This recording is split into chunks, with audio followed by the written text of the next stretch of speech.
বাংলাদেশের অশিক্ষিত মানুষ সেম সেম অন্ধের মতো, এটা মেনে নিলাম। কিন্তু ছাত্র জনতা তো অন্ধের মতো না, সেটা কিভাবে মেনে নেব? কারণ তারা শিক্ষিত জাতি। তাহলে আসেন, ব্রিগেডিয়ার জেনারেল সাখাওয়াত হোসেন যখন বলেছেন যে সাইদের উপরে যে গুলি চালানো হয়েছে সেটা এই দেশের পুলিশ এই বুলেট ইউজ করেন না, তাহলে এই বুলেট কোথা থেকে আসলো? কোন সন্ত্রাসীরা এই বুলেট ইউজ করলেন?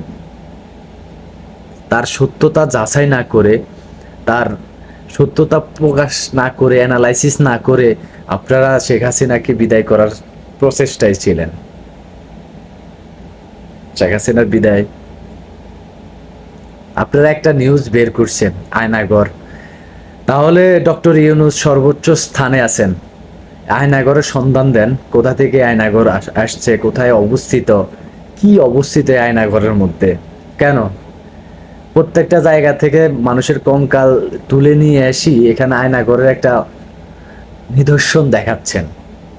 আরেকটা বিষয়, যে ভারতীয় 26,000 মানুষ এই দেশে চাকরি করেন, তাহলে এত কিছু বাইর হয়, এত কিছু বের করলেন, ওই 26,000 মানুষের সত্যতা এখন পর্যন্ত নিশ্চিত করলেন না। তাহলে এইসব নিউজগুলা সাধারণ মানুষ ধীরে ধীরে বুঝতেছে। প্রধানমন্ত্রী শেখ হাসিনা পদত্যাগ করেন নাই, এটা যখন নিজের মুখে স্বীকার করলেন, কই এখন পর্যন্ত তো দেখাইতে পারলেন না যে কোথায় প্রধানমন্ত্রী শেখ হাসিনা নিজে সিগনেচার করছেন যে নিজে সৎ ইচ্ছায় পদত্যাগ করছেন। তাহলে কোথায় আছেন, কি নিয়ে আছেন? আপনাদের সত্যতা আপনারা কোথায় থেকে, কোন মহল থেকে এইগুলা রাজনীতি করছেন, এই গুটি চালছেন, সবগুলা বিন্দু বিন্দু ভাবে বের হয়ে আসবে। সাধারণ মানুষ তখন বুঝতে পারবে। বন্যার্তদের ত্রাণের উদ্দেশ্যে যে টাকা তুলছেন সেখান থেকে 12 কোটি টাকার কোনো হিসাব পাচ্ছেন না, কোনো হিসাব দেখাচ্ছেন না। এটা আমি বলি নাই, এটা আপনাদের দলের লোকেই বলছে, একটা ভিডিওতে দেখেছি। তাহলে আপনাদেরকে জাতি মেনে নেবে? ধীরে ধীরে আপনাদের সব কিছু সত্যতা প্রকাশ পাবে,